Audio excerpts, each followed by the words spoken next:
Welcome back to another episode of Henry TV. I am your host, 22 Plinkster, and this video is going to be a little bit different. This video is going to be all about turkey hunting. I've been chasing wild turkey for over 20 years in the woods. I've been fortunate enough to take around 50 longbeards with a shotgun or bow, and I have hunted 9 different states for wild turkey. I have killed Rios, Easterns, and Merriams, and hopefully this year I'll kill my first Osceola. If you're just getting into turkey hunting or want to learn more about it, or you're a seasoned veteran, hopefully I can tell you a few things in this video that will help you on your next hunt. I've heard scientists say that turkeys can see about 10 times better than that of a human. I don't know if this is true or not. I've never asked a turkey personally, but I can tell you for hunting these birds as long as I have, they can see very well. Not only can they see very well, they're also extremely skittish. So the slightest movement, whether it be your trigger finger or cocking back the hammer or anything like that, moving your feet, that turkey will be in the next county. So sneaking up within 40 yards of a wild turkey is very difficult, and calling one in even closer than that and not getting busted, that's why it is so fun to hunt these birds. It is very important that you wear camouflage. I don't care what pattern of camouflage you wear, just wear something that will help you blend into your surroundings or your backdrop. It is very important, since they can see very well, that you be camouflaged from head to toe. Boots, pants, shirts, gloves. These gloves have seen their better days. Face mask, hat, anything that you can camouflage will help you be successful on your next hunt. Let's talk about a couple of different ways that you can actually take a wild turkey in the springtime. Now, I live in Tennessee. Tennessee has a lot of birds, a ton of birds. And you are allowed 4 male birds during spring turkey season. Some states will allow you to have 1 or 2 or 3. Some states, they don't even open at all because the bird population is down. But there are 3 different ways that you can actually take a wild turkey. One of those being a rifle. I've hunted in a few states that allow rifle hunting. I've never shot a turkey with a rifle. Doesn't seem much like a challenge to shoot one with the rifle because you can shoot for long distances. But you can use a rifle in just a handful of states. I only know of 2 or 3 states that you can actually do that in. Tennessee, where I live, you can't shoot them with a rifle. That will get you a big fine and possibly thrown in jail. In most states, you can use archery equipment. I have taken 3 or 4 wild turkey with a bow and arrow before.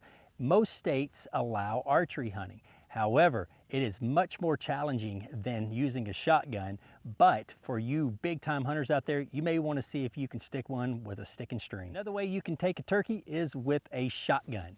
Buy a shotgun. Buy a shotgun. Now, some states allow 410, but most all states you can use a 2016 or 12 gauge. I've killed the majority of my birds with a shotgun. More importantly, a 12 gauge shotgun. And Henry, of course, this year came out with their new single shots. This one right here is 12 gauge. It is chambered in 3.5 inches. And they also make a 20 gauge and also a 410. I'm going to try to kill my first bird with a 410 this year. They just legalized it about 3 years ago. And up to this year, there hasn't been a cartridge company that would make a commercial round for a 410 just for turkey. This year, Federal Premium came out with a TSS load, so I'm going to try to kill my first turkey with the new Federal TSS loads. Calling in a wild turkey is one of my favorite things to do. You don't have to be a great caller. Heck, you don't even have to be an average caller. You just have to find that right bird that is looking for love. And if you can just make a few noises on that call that resembles a wild turkey, the chances of him coming running in are pretty good. Now, there are 3 different kinds of turkey calls on the market. The first call that we need to talk about is the box call. The box call is probably the most recognized turkey call in the world. You don't have to be a great caller. It's very easy to use, and with a little practice, you can get really good in a short period of time. I've called in a lot of turkeys with the box calls, and I've actually made custom turkey calls for about 7 years of my life. I sold a lot of them, and I called in a lot of wild turkeys with the calls that I made. Now, here are a few sounds on a box call. The most recognized and the easiest sound to make on a box call is the yelp. This is what it sounds like.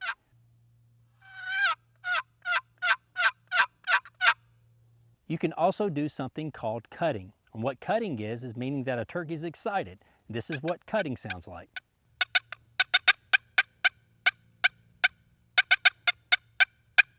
When a turkey is content, they purr. This is what a purr sounds like.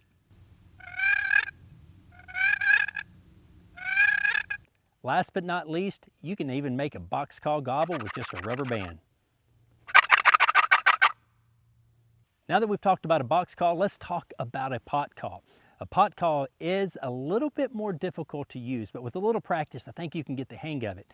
But usually the surface of these pot calls are either slate, glass, crystal, or even aluminum. You can make a variety of sounds on a pot call. This is what a yelp sounds like.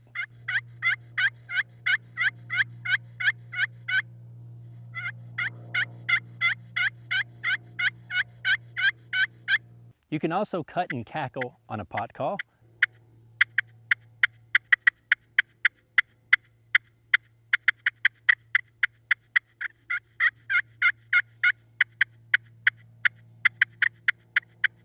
In my opinion, purring on a pot call sounds better than any other purr that you can make on any other different kind of call.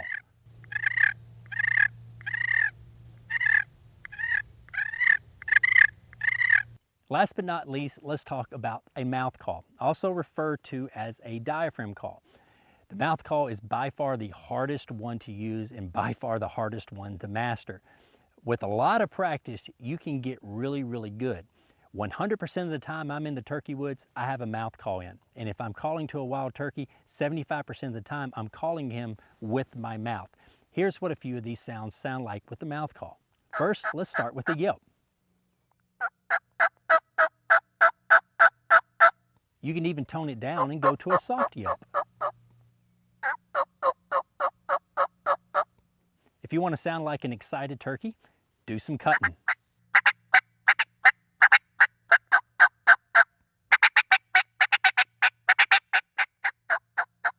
You can also purr with the mouth call.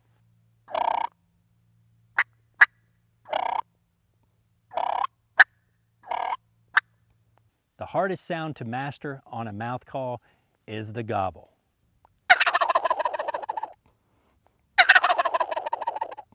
Turkey hunting is a huge sport. I live in Tennessee, and every year in Nashville, Tennessee, the NWTF, that stands for the National Wildlife Turkey Federation, has a huge exhibit. This year, there are around 800 booths of turkey hunting stuff, anywhere from camouflage to ammunition to calls. If it had to do anything with turkey hunting, the NWTF had it at this event. So you want to try turkey hunting. Let's rehash a few of the things that I went over. First, get you some camouflage. It doesn't have to be the latest and greatest. Just get something to break up your pattern. Second, get you a shotgun. I prefer a 3-inch 12 gauge, and also pattern your shotgun. Make sure that you find the right choke for that shotgun, usually a full or an extra full, and make sure that you spend a little extra money and get dedicated turkey loads. 3, buy you a few calls. First, you need to start on a box call. It is by far the easiest call to use, and I have called up a many of birds with the box call.